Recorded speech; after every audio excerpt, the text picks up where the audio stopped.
Severe thunderstorm warnings are in effect across our region.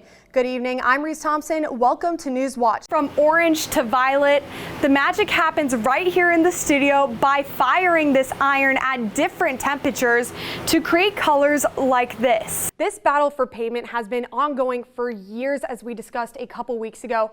What's the timeline look like? The electric bus is exactly what it sounds like, electric. And the people involved with the bus are hoping that this is the future of every Athens public transit. Outside, I don't know. Dog nights. Yes, the Diamond Dog Night. Changing the minimum age of a police officer to 18 worries those working in law enforcement if one is mature enough to be behind the cop car before they can even legally drink a beer. Will be undergoing its biggest makeover yet and is expected to transform the city's economy in the next decade. Here to talk to us about that is Ohio University's Associate Vice President of University Planning, Shauna Wolf. Welcome, Shauna. Thank you so much for coming in today. Expected to cost $220 million. That's a lot. Where are these funds coming from? It's been a gorgeous day here in Athens. Joining us now is Newswatch forecaster Emily Dietz. Emily, how long are these nice conditions going to last? Great job. You can't look at the camera. Painting, biking, and puzzle races, all for the health of it.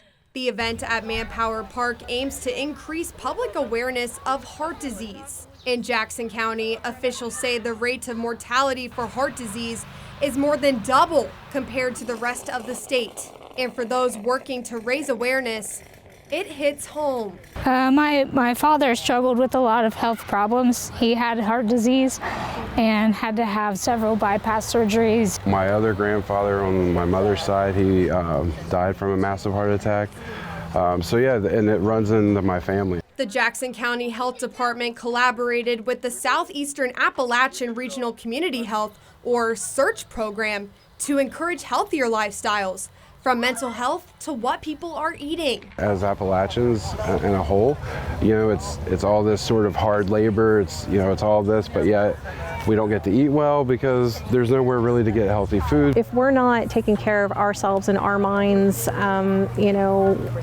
it impacts our ability to function. Lessons just like the disease itself that hits close to home. If I was able to get active once again, I was able to get past some of the things that were actually causing some of my health issues. To combat the ongoing health issues in Jackson County, health organizations realize working together will produce the best outcome. At the Jackson County Health Department, helping those in need is a family affair. Stacy Mercer, her daughter Kara, and son Ethan are all nurses here. It's been great. I've only been here a year, but I've really enjoyed it. Stacy and Kara run the department's harm reduction program, providing needle exchange and free doses of the overdose reversal drug naloxone. Overdoses happen more frequently, but it still does not stop people from using drugs. The work to help those battling substance use disorders is personal for the Mercer family, after Kara and Ethan's brother overdosed about 20 years ago. When he overdosed and we about lost him,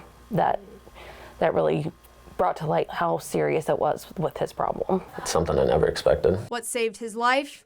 Naloxone. At the time, it was only carried by paramedics, but with the opioid crisis touching so many communities, many counties like Jackson are making it more accessible. In the past 4 years, the county has gone from giving out 4 to 8 kits to over 1,100 kits this past year. Naloxone is a good thing and a life-saving drug. While the drug is a temporary solution, it's the relationships built by those working in the harm reduction clinic that can offer a long-term solution simply by listening. Every time you talk to them, you're planting a seed that they will grow and find their own recovery. Kara says by seeing positive progress in a patient's journey to recovery means the world to her. It makes me feel great. Like when they tell me, I'm like, we're cheering for them and like, well, we haven't seen that person this week. Where are they at? Well, they're in recovery. Ethan says seeing how his mother has touched the lives of people struggling is an example of what their family is all about. People that want to tell her how good they're doing or how they're changing their lives, it's like really inspiring. One family touched by opioids, helping others who have too. Unfilled positions at police departments in Southeast Ohio have legislators searching for solutions. We are trying to figure out how we can get more police into the field. That's where Senate Bill 53 comes in. The bill lowers the minimum age of police officers from 21 to 18. Kent Scarrett with the Ohio Municipal League says the bill expands the hiring pool to fill in gaps. Trying to provide more solutions or greater opportunities to address issues that communities, large and small, all across our state are facing universally.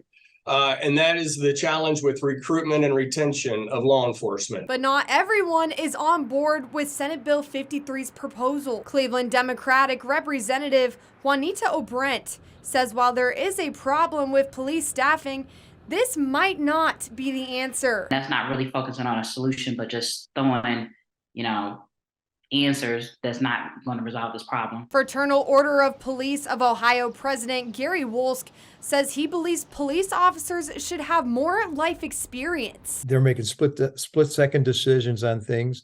They're seeing things they've never seen or experienced before. Changing the minimum age of a police officer to 18 worries those working in law enforcement if one is mature enough to be behind the cop car before they can even legally drink a beer. But officials are still left scrambling to recruit more police officers. There are cultural issues, societal issues that are putting pressures on certain occupational opportunities that hopefully they'll just work themselves out.